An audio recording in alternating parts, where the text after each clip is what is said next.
para buruh di pabrik tekstil di Kabupaten Karanganyar hanya memperoleh upah sebanyak Rp1.000 setiap bulan.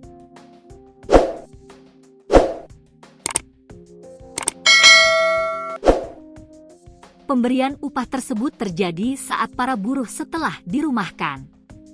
Hal itu diungkapkan salah satu buruh pabrik tekstil di Kabupaten Karanganyar, Sugiatmo, 50, kepada tribunsolo.com, Kamis, 1 Mei 2025.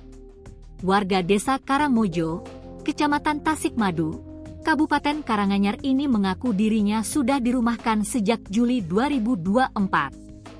Pada awalnya saya dirumahkan oleh perusahaan sejak Juli 2024 sampai sekarang dan ternyata mereka mengirim gaji saya setiap bulan ke rekening saya hanya Rp1.000, kata Sugiatmo. Sugiatmo menyebutkan, setelah mengetahui gaji yang diterima setiap bulan dari perusahaannya hanya Rp1.000, dirinya melaporkan ke Ketua FSP KEP Karanganyar Danang Sugianto. Kemudian, perusahaannya sempat dipanggil Dinas Perdagangan Perindustrian Tenaga Kerja, Disda Perinaker, Kabupaten Karanganyar.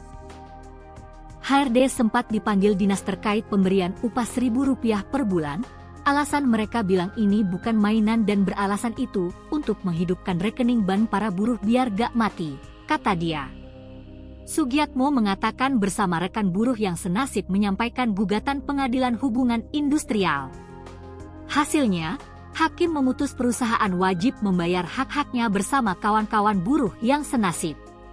Hanya saja, ia harus menunggu tanggapan dari pihak perusahaan terkait tanggapan dari putusan itu selama 14 hari. Selama dirinya dirumahkan, ia bekerja serabutan demi menghidupi keluarganya yang terdiri dari seorang istri dan 2 anak. Saya sudah kerja di perusahaan sejak 1993 atau sudah 32 tahun lulus dari STM saya langsung kerja di sini, namun baru kali ini saya diperlakukan seperti ini, ungkap dia. Selama dirumahkan, saya nyambi pekerjaan untuk mencari pemasukan demi keluarga, ungkap dia. Ketua FSP KEP Karanganyar Danang Sugianto, dalam kasus upah Rp1.000 per bulan, ada 8 kelompok yang terdiri dari 10-15 orang yang sudah mengajukan gugatan di Pengadilan Hubungan Industrial. Ia mengatakan, dari 8 kelompok, sebagian besar sudah mendapat putusan hakim yaitu, perusahaan wajib membayar hak dari para penggugat.